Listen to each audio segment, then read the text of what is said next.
and welcome to She Said, She Said. I'm your host, Laura Cox Kaplan. We're joined by the amazing Kristen Anderson. Kristen is a Republican pollster. She is an expert on the millennial generation, the author of a terrific book called The Selfie Vote. She's also the co-founder and partner at Echelon Insights. That is an innovative polling and consulting firm.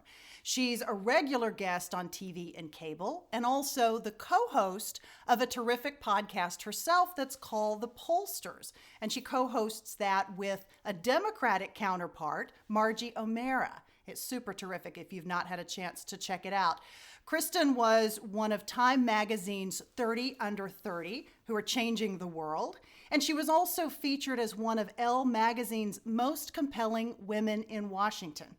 Her work, without question, has and continues to have a significant impact on the way we think about the changing political landscape, polling, millennials, and the GOP. There is no mystery as to why we invited you today. Kristen, welcome. Thank you so much for joining us. I'm so excited to be here. We're so happy to have you. I should also say a big thank you because Kristen has been an advisor to She Said, and given us some great tips on how to make this podcast terrific. So thank you for that as well. Of course. So let's get right into it and talk about polling. 2016 was a really interesting year from a polling perspective. It sure was. Right? So what happened? Why the confusion? I mean, leading up to the election, folks were very surprised based on what they thought the polling was telling them. Did the public get it wrong? Is polling completely messed up? What's the deal? What are the facts? So here's the fact that blows people's minds about polling in 2016. That the national polling, the ballot test that you ask people across the country, who's going to win, Hillary Clinton, Donald Trump, was more accurate in 2016 than it was in 2012. How is that possible? So what's crazy is that the way we were tracking this horse race, the public consciousness, was largely through these national horse race polls. But it turns out that's not how we elect presidents in America. We elect them through the Electoral College on a state-by-state basis. And so the national polling average, at the end of the day, showed Hillary Clinton was going to win by about 3 points. And if you look at the national popular vote, Hillary Clinton wins by just over 2 points. Very close to what the polls were showing. But that is not how we elect presidents.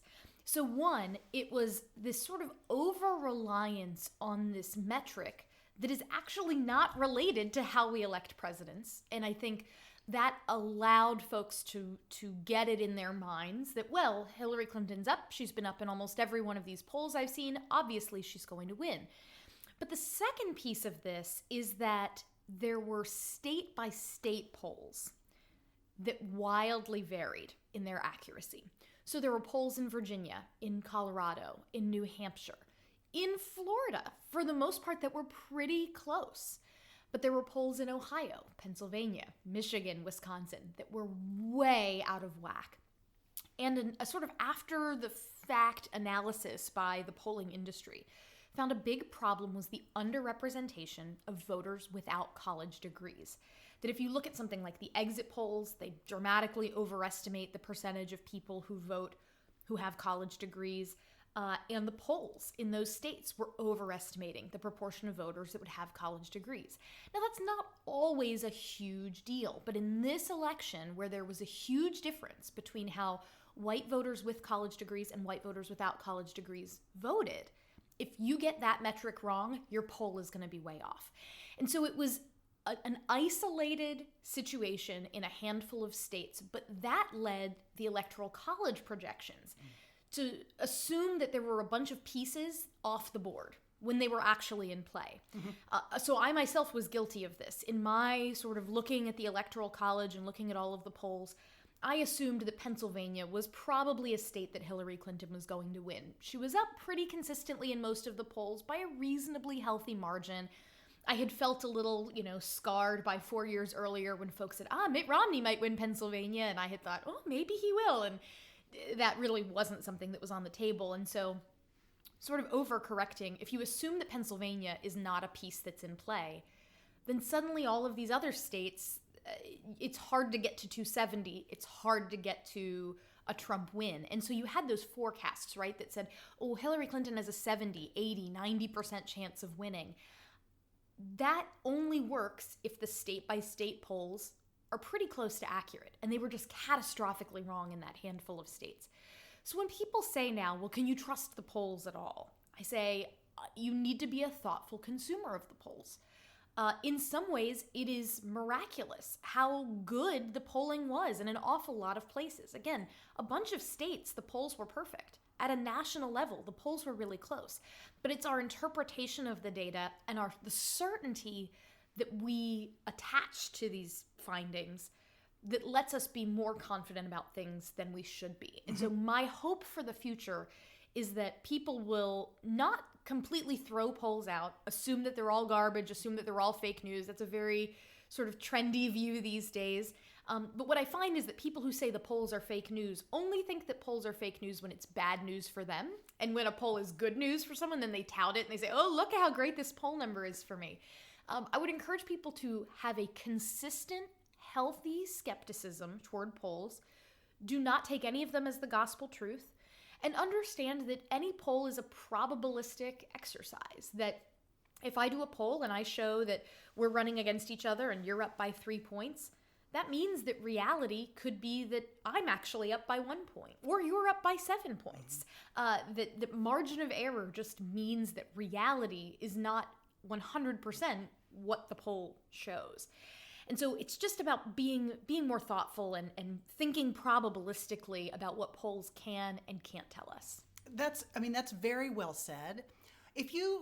So given the fact that they're basically working and it's more of an interpretation of the data, what would you change to improve that? Because I think it's hard to expect the public to sort of take a step back. We've not seen great evidence of that happening naturally, and the media doesn't encourage that, right? The media perpetuates this sort of, jumping to conclusions, and the polls say this, and therefore this must be the outcome. Like, that's probably exactly the wrong way to look at polling from the way you just explained. Yes, it's quite popular these days to blame the media for things, and I will put myself in that camp when it comes to dealing with poll numbers. No, because it's, I do the pundit thing. I go on various networks and talk about what I think voters are thinking and feeling.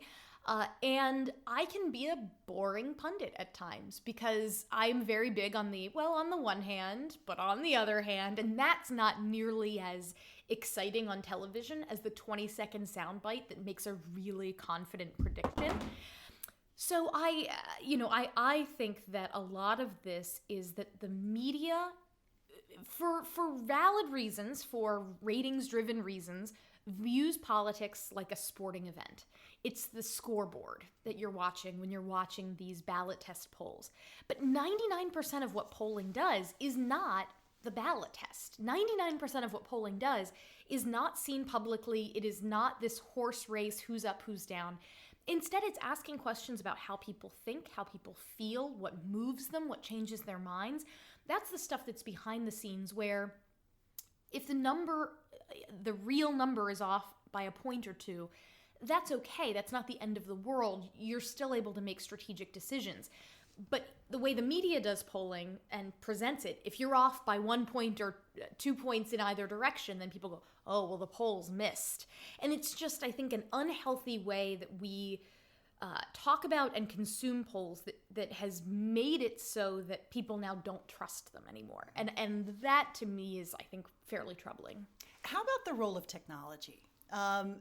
So what's happening from a technological standpoint in terms of changing the way that the information's gathered and potentially improving in areas where, you're not able to, you overestimate or underestimate in certain areas? What's the role of technology related to that?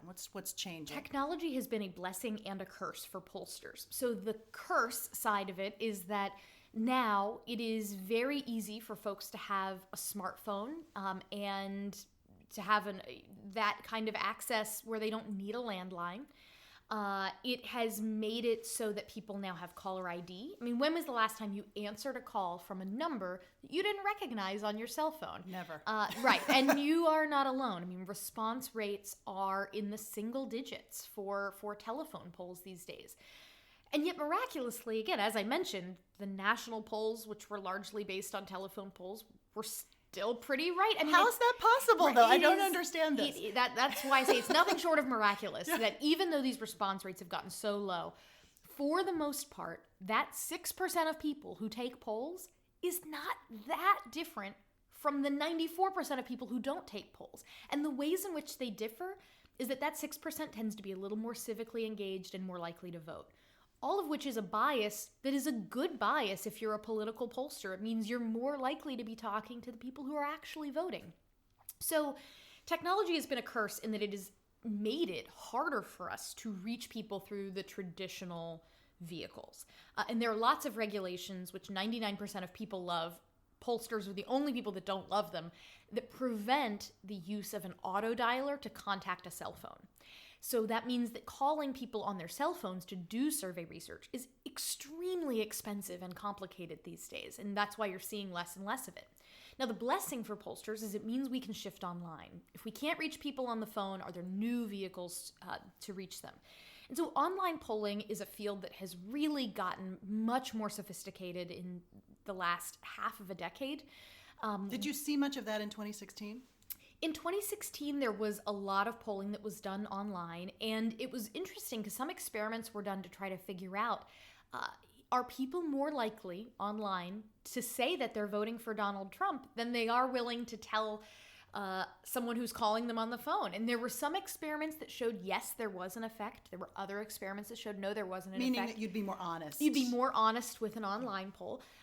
There are really exciting things you can do with an online poll that you can't do with a phone poll. If I am testing a complicated piece of policy or a very long message, over the phone, that's really hard to do. You have to read someone something, expect that they've retained it, and then ask them to comment on it.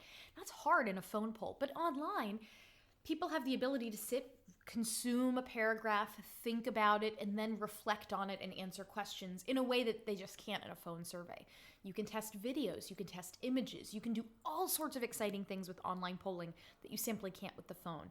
And so we are getting better about being able to create a representative sample out of the people that we find online. And that's getting more and more sophisticated at a very rapid pace. And so it would not surprise me if by the time you get to the 2020 election, most of the polling that you're seeing is being conducted online. How much do you worry about access? Either because a voter is older, perhaps, and is not as comfortable with the technology, or because they don't have the technology at all? How much do you worry about that? So it's still a concern. In the same way that there are concerns about phone polling not reaching people who don't have the means or access to a cell phone now, or who may simply be choosing not to pick up that landline phone, there's also the access and sort of coverage question for online. The good news is that has declined. It's declined quite a bit in the last decade. You now have, my grandmother is on Facebook and things like that. So it's not perfect. And there are some online panels that have tried to fix this by using very old school sampling techniques, contacting people by mail and saying, if you don't have access to the internet, we will give it to you. If you don't have access to a computer, we will give it to you. And the idea is that those panels try to eliminate that bias completely so that you aren't just talking to people with the means to access the internet. You are talking to people of all socioeconomic statuses because the pollster has made that possible. So, Kristen, let's shift gears a little bit. We've talked a lot about polling. Let's talk about your other passion area, which is millennials and millennial research. You had great success with a terrific book just a few years ago called The Selfie Vote. As you know, businesses are bending over backwards to understand millennials, to appeal to them, to sell to them, to keep them in the workforce, to recruit them. What's the most common mistake that you see people and businesses making as it relates to millennials? I think one of the most common mistakes I see is people trying too hard, if that makes sense. that they sort of assume you can either take an old message and just cram it into social media and that will work fine. I see this happen in politics a lot where folks will go, oh, well, the kids are all online. So we gotta get on the Snapchats and let's do that. And then they just take an old message and, somebody sitting there in a suit at a desk and they put them up on Snapchat, sort of saying the same things that politicians have said for the last 3 decades. And they think that's going to work.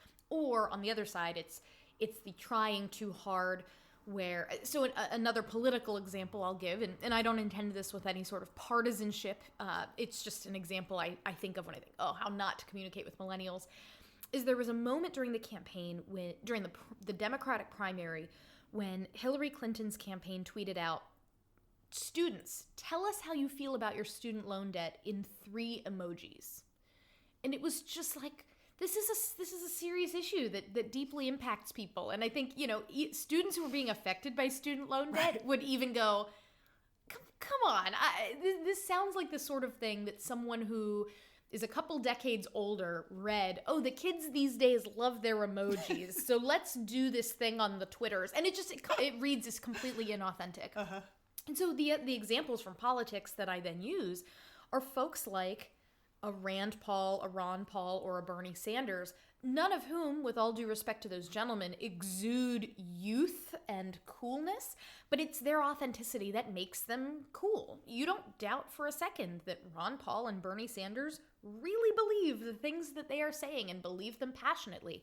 And I think that is what matters so much more. Just the authenticity rather than trying so hard to be young and cool and millennial. And I think that's where brands and campaigns get the most tripped up, they come in with this image of what a millennial is, and they assume that millennials are all eating Tide Pods and consuming nothing but avocados, and they just want to skateboard around, and it's this image of a total stereotype that doesn't really exist outside of maybe a few small enclaves in, cities like New York or San Francisco, folks working in the tech or media spaces. Most millennials are not like that. We're not an alien species. So that's my big encouragement is don't try too hard and assume that all millennials are this cartoonish stereotype. That's great advice. So as you parlay that into how the political parties should try to appeal to millennials beyond the authenticity piece, which I think is a great point. There are a lot of people, and I would think millennials included, feel politically homeless at the moment. You really don't feel like you fit in either place. And I have read the things that you've written and comments that you've made about a tendency, again, I don't want to paint them with a broad brush as we've just talked about, but a tendency to really reject labels in a way that maybe somebody from another generation might have been more comfortable identifying as a Republican or as a Democrat. So given that fact, and given the fact that you've got, 83 million in the population, give or take? It's around 80 million. Around 80 million. Who are potentially up for grabs, right? So how should the parties be thinking about the millennial voter and how to appeal to them in addition to being more authentic? Well, one big place where the political parties and brands in corporate America really diverge is that corporate America and brands get it, and they're trying very hard to win the millennial consumer. And the political parties, in my view, have completely abdicated their responsibility to try to engage with a new generation of voters. Why are they missing that? Part of it is because I think candidates and political parties think very short term. They are less likely to be worried about, am I winning over a voter that's going to be someone with my party for the next 2 decades? They're worried about, am I going to win somebody 10 months from now in the midterms? And so I get it. Whereas for a corporate brand, they're tending to take the longer view. I want to win a customer when they're young so that they are a customer. They are buying my cheeseburgers. They are buying my laundry detergent, whatever it is, for the long haul. Political entities don't tend to think like that. And the fact is that even though you've got almost 80 million people in this generation, they really underperform their potential as voters. That you have slightly more millennials than boomers as a share of eligible voters, but as far as actively participating voters, boomers are twice as likely to actually show up at the polls. And especially in a lower turnout election, in a primary, which increasingly these days, because of gerrymandering and polarization, I mean, the primary is often where a lot of these races are getting won. People are worried about, I got to win this low turnout primary, and guess who shows up in these races? And especially on the Republican side, you look at the demographics of who votes in a Republican primary, and it is senior citizens. I mean, the bulk is coming from folks that are at least 55, 60, 65 up. And so I understand, but I'm dismayed by the incentives that lead, I think, especially Republicans to not pay enough attention to millennials. But Republicans have frankly been aided by the fact that Democrats haven't done a great job either. I mean, the increase in young people identifying as political independents has been enormous and has really spiked in the last year or so. To your point, they're just not choosing to identify with labels. And that goes beyond political parties. I've seen data that young people, despite having the greenest political attitudes, are the least likely to call themselves environmentalist, despite having some of the most sort of pro-gender equality views, are not terribly likely to call themselves feminists. Even young women, they'll say, yes, I believe in the political equality of women. No, I don't believe the feminist movement necessarily represents me. And so there is this gap where people will hold certain views, but if you put on a label, it's confining. It means you're associating yourself with baggage or a slew of positions you might not agree with. You might be young and lean toward the Democrats and vote for Democratic candidates 9 times out of 10, but there are things that you think the Democratic Party stands for that you're not crazy about, and so why bother putting that label on myself? An sort of analogy that I use is, think about the very first time you ever bought a piece of music physically, whether vinyl, record, cassette. For you, Laura, what was the first piece of music you ever bought? Something horrible, I'm sure. Oh, oh my gosh, I have no idea, I have no recollection. Although it would have been when I was really young. It would have been Grease or Saturday Night Fever or something like that. Right? Oh, because I'm that old. Mine was a cassette tape. I bought New Kids on the Block. I think the album was called The Right Stuff. I think it was a very excellent cassette. But at the time, you buy this album, right? And you're committing. I'm committing to a lot of New Kids on the Block all at once. And it's a lot of songs all in the same order. But I haven't purchased a physical piece of music in years. I subscribe to a streaming service, and I don't even have to commit to buying a whole album. I can just pick and choose songs here and there. The new Justin Timberlake album is out, and there are a handful of songs I like, but I didn't have to make the investment of buying the whole album. So if I live in that kind of a world, why should I have to buy the whole Republican or Democratic album? Why should I have to buy the whole package and commit to something when maybe I just want a couple pieces of it here and there, and I want the ability to maybe change my mind later? I think that's how my generation is viewing a lot of things. Why do I have to sign up for the whole thing? I want the ability to stay flexible and to change my mind. That's so interesting. So let's talk, because I don't want us to run out of time. I want to talk about the subset of millennial women, and you touched on this just a moment ago, and this notion of feminism. The most Googled word, the word of the year, Merriam-Webster dictionary, the online dictionary, said it was feminism because people were Googling it to figure out what the heck it meant. We've got marches. There's now the second of the women's marches has taken place. That approach doesn't appeal to all women, period. So how do millennial women think about this? So let's take something like the Me Too movement. I think that we should be able to divorce the Me Too movement from partisan politics, because as we've seen over the last few weeks and months, there are plenty of bad actors in both parties who, are sort of being called out for bad behavior, and thank goodness. But I think for a lot of young women, we are lucky to be growing up in an era that is very different from the era that our mothers or grandmothers grew up in. There are things that I think sometimes we take for granted. But I also think that there is just a view of what women should have the freedom and right to do that may be at odds with sort of past iterations of feminism. You're seeing a lot of young women nowadays, increasingly compared to women who were, in their 20s, 20 years ago, who say that one of the most important things in life is having a career where they're a high earner. But at the same time, there are even more young women now who say being a good spouse and good parent is one of the most important things in life compared to 20 years ago. So young women, a lot of what they are facing is it's that pressure to kind of have it all. But rather than an expectation of, okay, well, in order to be a good feminist, you need to be in the workforce working hard. There's also now this competing pressure of like, no, it's okay to, stay home, be with your kids, and have that perfect Pinterest life where, you're making the beautiful cupcakes for the bake sale. And it's just this added level of pressure on young women. And so I think that is not a partisan thing. What there is an appetite for, I think, is policies that get that people are going to make very different life choices, that there's not one correct way to live that is the feminist way of living. That if you decide and choose that you want to make those perfect cupcakes for Pinterest and be there with your kids, and that's what you have chosen for your life, and you have the ability to do that, that's great, more power to you. And if you've decided that what you're doing in your career is something you are passionate about and you want to spend most of your time doing that, that's okay too.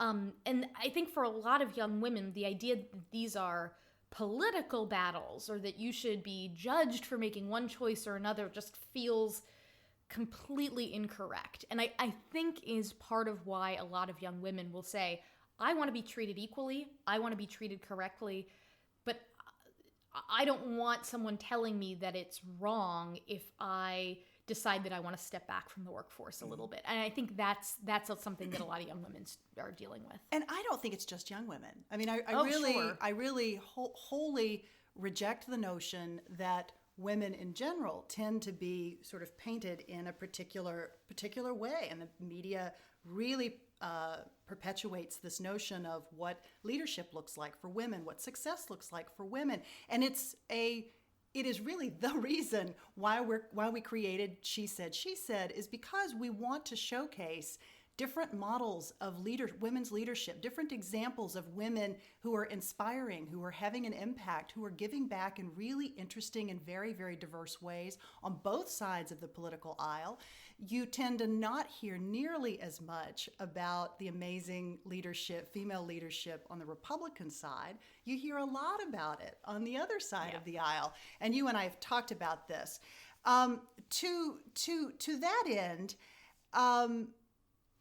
we still have a real lack of engagement on the part of women. We don't have as many women in elected office as what, we would like to see. We don't have as many women in C-suite offices as what we would like to see. There's a number of efforts underway on both sides of the aisle. The GOP has a lot more work to do.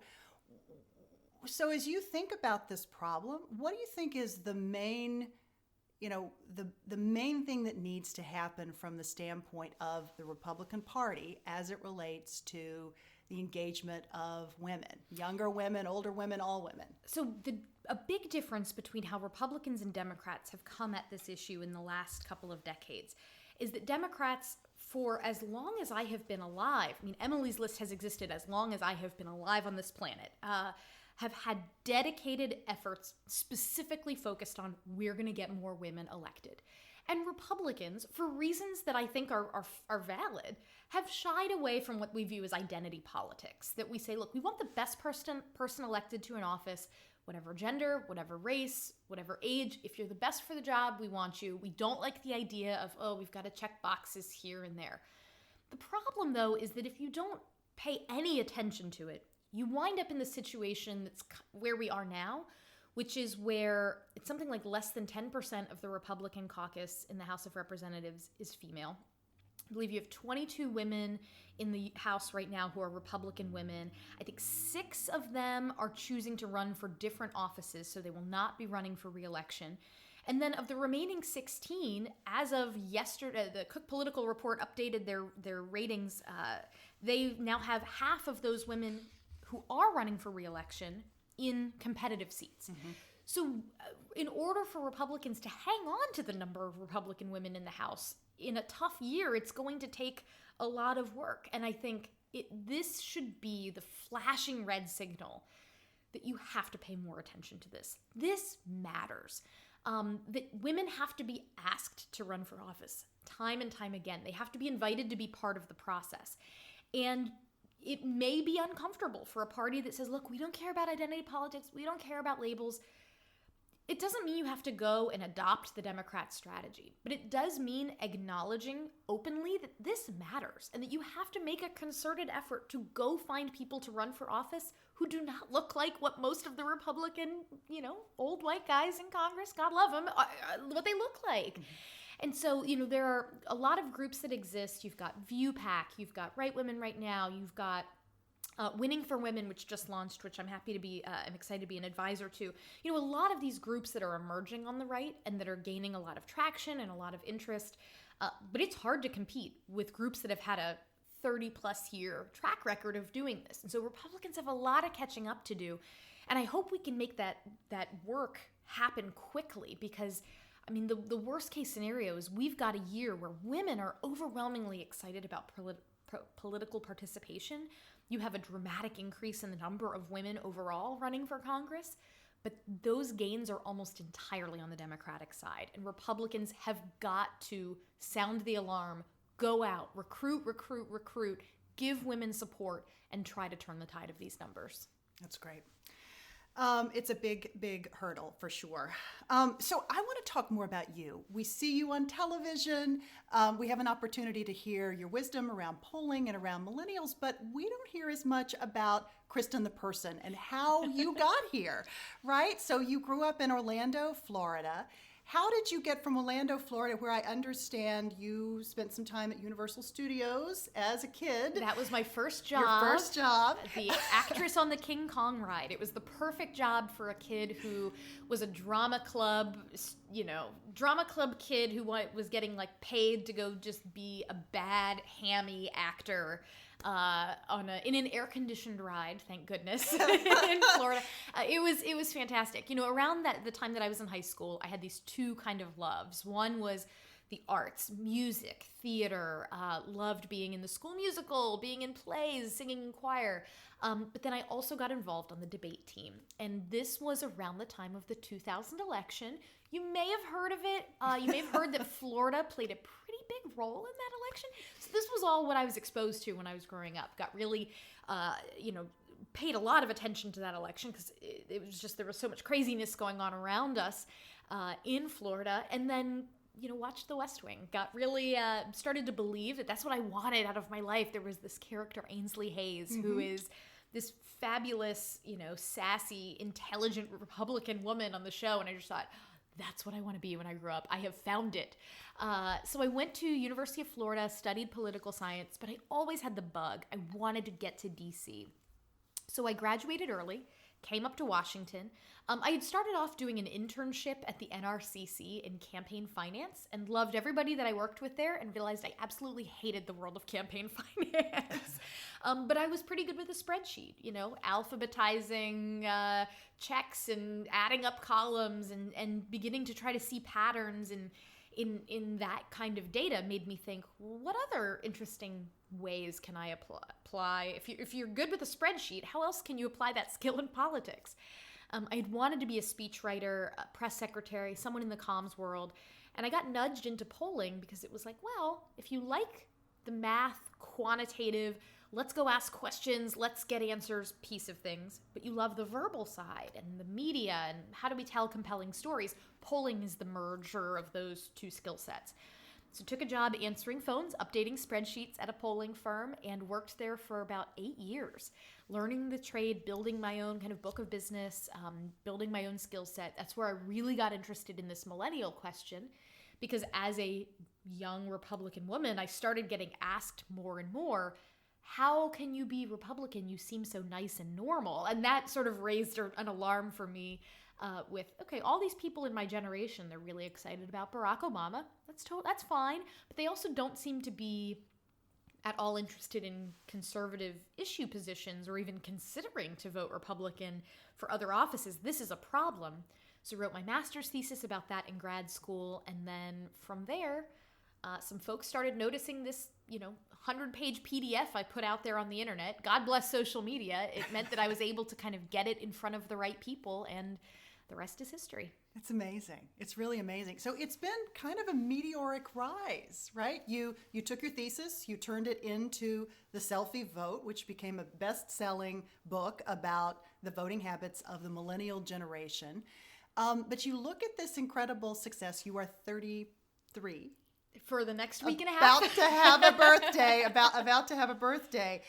Do you have any fear or anxiety as you sort of look at what's ahead?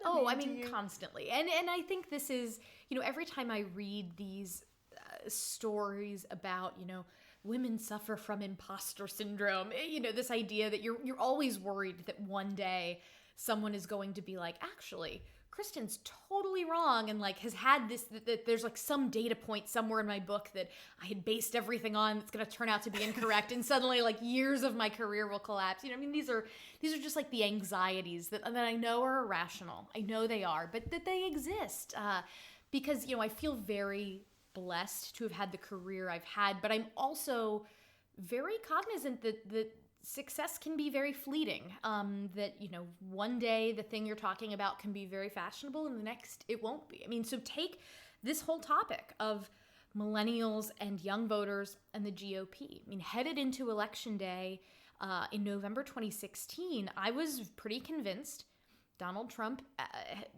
his candidacy has not done what Republicans need it to do to fix their positioning with young voters. And once this election is over, we got a lot of work to do. And then Republicans won. Was glad, we have Speaker Ryan still running the House and such. But in the face of that victory, suddenly topics like what do we do about winning young voters were no longer in fashion. And so, there are these ups and downs. It may well be that Republicans struggle in the midterms, and then suddenly we care again, that millennials play a big role in helping Democrats win seats, and suddenly this becomes a topic that's in vogue. But I think it's, there's always this worry that there's this thing that I care a lot about.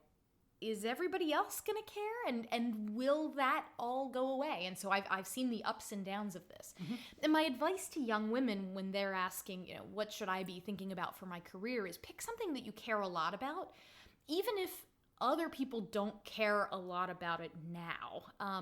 What matters is that you care, that you're willing to do the hard work to make yourself an expert on it, to create interesting content about whatever this topic is that is compelling.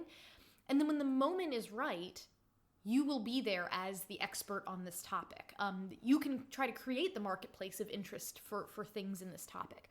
When I started writing my thesis, young voters and the GOP, I was in my mid-20s.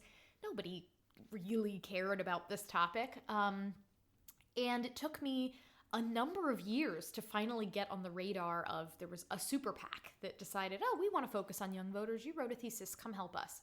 And then even after that, it was 2 years before a publisher offered me the opportunity to write a book. Before that, I had gone through copies of books that were related to what I wanted to write about. I looked through the acknowledgments. I found the names of all of the literary agents and publishers involved in those books, contacted all of them cold, and 100% of the responses I got were, that sounds like it'll be a lovely magazine piece. Best of luck to you. No kidding. And so you just have to keep trying. You're going to get a lot of rejection. You may find that the thing you care a lot about is not the thing that's in vogue, is not the thing that people care about. But if you care about it and you keep working at it, you can create an environment where people do start to care. You can create that audience, and you can be ready if and when the winds shift and suddenly your topic is the topic of the moment.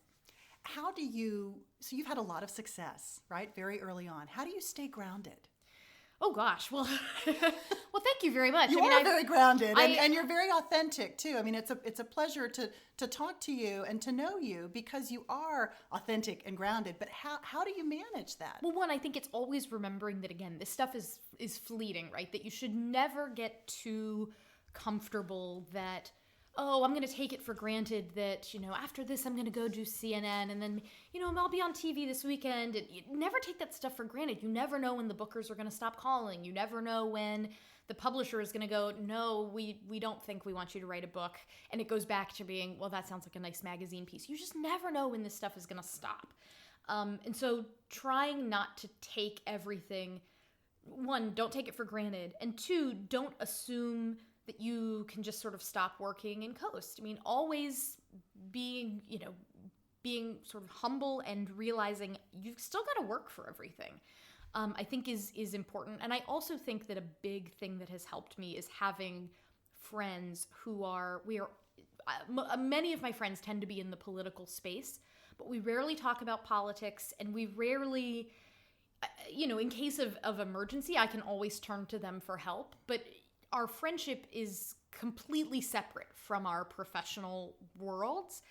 And I think that is so important. I think in Washington, it's very easy to have a friend network that is so closely tied into your professional life, and these things bleed together. And I think having people in your world who don't watch cable news all the time, they don't know that you were just on CNN that day, and, that's great, but that's not why they want to hang out with you. I think that's so important. Absolutely. That's terrific. Okay, so we ask each of our guests to leave us with either a life hack or a piece of advice, something that you think about. You've already given us some great advice on staying grounded, but something that you oftentimes share with other people, or something that really keeps you going, or it's a life hack or a mantra, something that you always are reminding yourself of and that you want to share with our listeners. So I remember a couple of years ago encountering the getting things done philosophy of how to sort of manage productivity, which this all sounds very dry, but the reason why I think it was so important is that I find so many people, especially I think women in Washington who are trying to juggle a lot of things. If you think of your brain like a computer, think about when you've got, 15 apps open on your phone, how fast the battery drains and how slow everything tends to work. And in our minds, it's easy to have 15 different apps open at once, right? You're worried about what's the plan for dinner, and what am I going to do this weekend? And then, I've got this report due for a client, and I forgot to follow up on that email. And it's this idea of when something comes in, if you can handle it in less than 2 minutes, just do it. I am the world's worst procrastinator. And so forcing myself, when something comes in that is an email that I could very easily respond to, that is an appointment I can very easily put on my calendar, instead of just letting that thing linger in your inbox as this kind of haunting you and taking up 2% of your brain power, just do it. Just try as best as you can to keep as few apps open at once as possible, and that will allow you to think more deeply, more creatively, and with less anxiety about the things that you really do need to focus on. It helps you keep the important thing the important thing. We could go on all day. This is fantastic. It's so wonderful to have you here.